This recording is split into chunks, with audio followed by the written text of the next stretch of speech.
This shoe might not be for everyone due to a couple of things, but to me, this might be one of the best plated trainers of 2025. Today, we're reviewing the Mizuno Wave Rebellion Flash 3. What's up everybody, I'm Eric McIntyre, aka Rad Dad Bod, and you're watching Rad Dad Bod TV, where we review running shoes. Now, if it's your first time watching one of these videos, you may notice some timestamps below. Feel free to jump around the various parts of this video, but if you do so, I'd sure appreciate if you come back, watch the full thing when you get a sec, so I put a lot of time and effort into these videos. Now, quick disclaimers and disclosures are that I did receive this shoe directly from Mizuno for the purpose of review.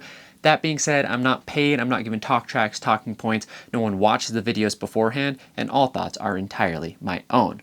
With that out of the way, let's talk about the intended use of the shoe. Now, this shoe is a plated trainer, not to be confused with a super trainer, where the plated trainer is really dedicated for speed work. The super trainer is going to be more of your long run shoe. This one is great for shorter, faster intervals and probably up to tempo workouts as well. But simply put, this is made to go fast. As such, that's how we're going to be discussing it today. Now, from a price standpoint, the shoe comes in at $180, which is a little bit higher than the average plated trainer in my mind. I think the average kind of sits 170 to 175, so 180 is a little bit high, but there are a lot of premium elements in the shoe, which we're going to talk about. From a specs perspective, the shoe comes in at 8.6 ounces, which is 243 grams, and the stack is 37.5 in the heel, 34.5 in the forefoot for a 3 millimeter drop, excuse me. But I will say that when looking at the Rebellion Flash 2, the running warehouse specs, where they measure independently, were significantly taller than what was listed. So I do expect these to come back a little bit taller when it's all said and done. Now, from a fit perspective, we're looking at a true to size length. I do feel like your normal size should work in this shoe. And then from a width perspective, I would say it's a snug midfoot, a standard heel, and a standard overall toe box. I feel like it does fit pretty normal overall, except for that midfoot, again, a little bit snug. Now, from an upper perspective, what we're looking at here is an engineered mesh upper.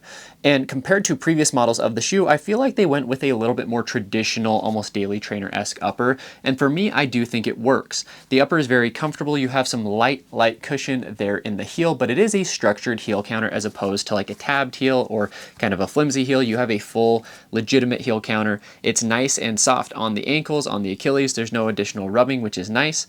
And then from a tongue perspective, you do have a little bit more race-like tongue, very, very thin there. And I do not love that it's not gusseted. That being said, the laces run through the tongue at various points, which do allow the tongue to kind of stay put and not shift around as you run, which can be a problem sometimes with the tongue like that.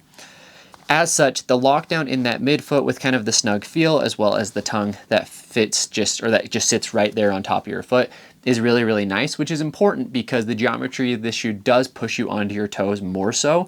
So with a lack of lockdown or a shorter shoe, you could end up hitting your toes at the front of the shoe, and luckily I did not have any issues with that at all. The upper could be a little bit more breathable, but honestly for non-race shoes, I kind of like the minimal daily training-esque uppers. They just tend to be a little bit more comfortable, a little bit more accommodating as you put some bulk miles on the shoe. All in all, I think the upper is nice. I don't really have many complaints at all about it. Now, moving to the midsole has two different foams. You have Mizuno Energy XP up top, and then you have an EVA, nitrogen-infused EVA on bottom. And then sandwiched between the two layers of foam, you do have a fiberglass wave plate. So this is a plated shoe. It's not carbon fiber plated though, so it is not as rigid as a full-on racing shoe. But that top layer of foam, that supercritical TPEE, is a racing foam, and it makes a noticeable difference.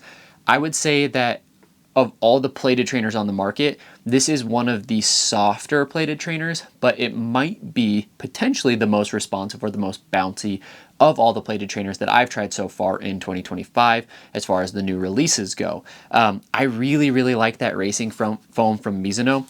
Very, very bouncy, very, very comfortable underfoot, and you just get a lot of energy return with it. Now, it's soft, not mushy though, so keep that in mind, but it is going to be softer. And then that EVA foam is going to give it a little bit more structure underfoot, but even that EVA foam is fairly soft when compared to a lot of the firmer structural foams that like plated trainers tend to use. So this is going to be one of the more comfortable underfoot. Now that does come with kind of an asterisk because the geometry of the shoe obviously is very unique to where you don't really have that heel, or the heel has that cutout. And the shoe does actively push you to roll inwards, in my opinion. So if you have any stability need whatsoever, this is not a shoe for you, right? This is strictly going to be for people who have strong lower limbs, who don't need additional stability, because otherwise you will be rolling in, and they do fatigue the lower limbs. I actually ran in these with a sprained ankle or a weak ankle a couple of times, and I had to run on the treadmill to give myself a little bit of extra stability. Then I took it out, I think this last weekend, I took it out for about 12 miles on a long run, and it felt really, really good on the roads, but on those slants, you feel every little angle and slant underfoot. So something to consider with the shoe, but I really, really like the responsive ride underfoot. It's very, very bouncy, and it is fairly pace versatile because of the softness underfoot. So all in all, aside from the stability, I think it is one of the more versatile, like, plated trainers, to where you can hit those fast. Like, I was hitting like 5K pace and faster, feeling really, really smooth, not feeling like I'm really, really pushing for those paces. And then at the same time, kind of threshold efforts feel really, really natural in the shoe. It's obviously not a shoe that I would run like easy runs in, but I do think long run workouts where you're maybe on foot for 90 minutes to 2 hours, I still feel like this one can get it done.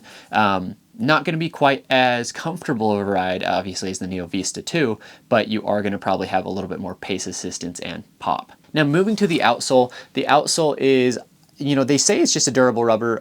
I'm not sure if it's the X10 compound that Mizuno uses, but I really, really like Mizuno compound rubbers. I feel like they do a really, really good job. Now, there is some exposed foam in the bottom of the shoe, and since it is softer this year than previous years, there is going to be some additional wear and tear on that. So keep that in mind. The softer the foam, I feel like the easier the asphalt kind of tears away at it. But the rubber itself seems to be holding up really, really well. And so I'm not overly concerned about that for the most part, but I used my Wave Rebellion Flash 2 last year in the winter quite a bit. With the 3, I haven't really used it on too many slick surfaces. I've just run through like sprinklers or wet roads with like a little bit of rain, and overall it's gripping the road really, really well. Now, as far as who's this shoe for, you know, this is going to be, honestly, I think this is a really good racing option for those who like the Wave Rebellion or like the Mizuno foams, but the Wave Rebellion Pro is maybe too aggressive, right? So long as you don't have the stability needs, I think that this shoe could be a really, really nice racing option. I could use it probably up to a half marathon. I might be able to race a marathon in it though, just because it is very comfortable. I would just worry that, you know, maybe I would get some calf cramping or something just due to additional stabilization needs over the course of 26.2, but very confident in the half marathon distance. I feel like this would be a really nice option for me. Like I said, it's one of these softer underfoot, but bouncier, more responsive underfoot like options when it comes to plated trainers. You know, this year when looking at, you know, we've got like the Mach X, we've got the, you know, the Boston 13. Just trying to look around and see who I'm forgetting, because I've tried a few recently, but those two are probably the two main ones from the plated trainer category that we've been testing. And I think that this is the most fun. I don't think it's going to be the most loved. I think I did rank the Boston 13 ahead of it just because of the stability and the pop on that one are going to be a little bit better. But I think that this is a really, really awesome racing option. Again, especially if you've been enjoying the Neo Zen, the Neo Vista. This is, while like the Wave Rebellion line is a different line, the foam underfoot bounce and feel is going to feel very, very similar that you're going to be used to in that. But yeah, I think this is a really, really versatile option. Again, I don't know that most people could go marathon distance in it, but it depends on the individual. So just some final thoughts with this shoe. Honestly, I really, really enjoyed the shoe overall, and Mizuno as a whole, I have really, really enjoyed Mizuno across the board. I think they've done an excellent job in 2025. Their new foams are phenomenal. Every single model that I've tried of theirs, I'm really, really impressed by. And I need to try the Wave Rebellion Pro Low. It's basically a less aggressive cutout. The geometry of the midsole looks more like this, but it's that full TPEE foam. I really feel like that could be an excellent fit for my foot because I've really been enjoying it. So I need to go ahead and snag myself a pair of those just for testing. So all in all, the plated trainer category can be really, really hit or miss. I do think that this is a hit, but at the end of the day, it'll come down to preference. So if you watched this far, I sure appreciate you. Let me know in the comments what questions you have, what I could be doing better to make these reviews more entertaining for each and every one of you. On top of that, quick plug, if you'd like to support the channel, I do have some affiliate affiliate links in the description below, both for fuel goods where you can go and actually get your running fuel, so your gels, your electrolytes, those kinds of things. They have different sample packs so that you can test, different types of fuels. There's a fuel finder so you can try and take a quiz and see what fuel you might like if you don't want to commit to buying like them in bulk and you actually want to try various samples. Fuel goods is going to be an excellent option for that. Use the affiliate link below. I will get a kickback. It's a great way to support the channel. And on top of that, I also have an affiliate link to Wallaco, which are my favorite half tights. They're likely the half tights that I'm going to be racing in Tokyo in 2026. So the Wallaco distance half tights are my favorite. If you use RadDad20 at checkout, it does give you 20% off and it gives me a 15% kickback. So it's a win-win for everybody involved. But yeah, if you watched this far and you haven't hit that subscribe button, please consider doing so today. Turn on those notifications so you get notified every time I drop a new video, which is typically Monday through Friday. And yeah, we'll just wrap up with a question, which is, what has been your favorite Mizuno release of 2025? Let me know in the comments below. Thanks, everybody.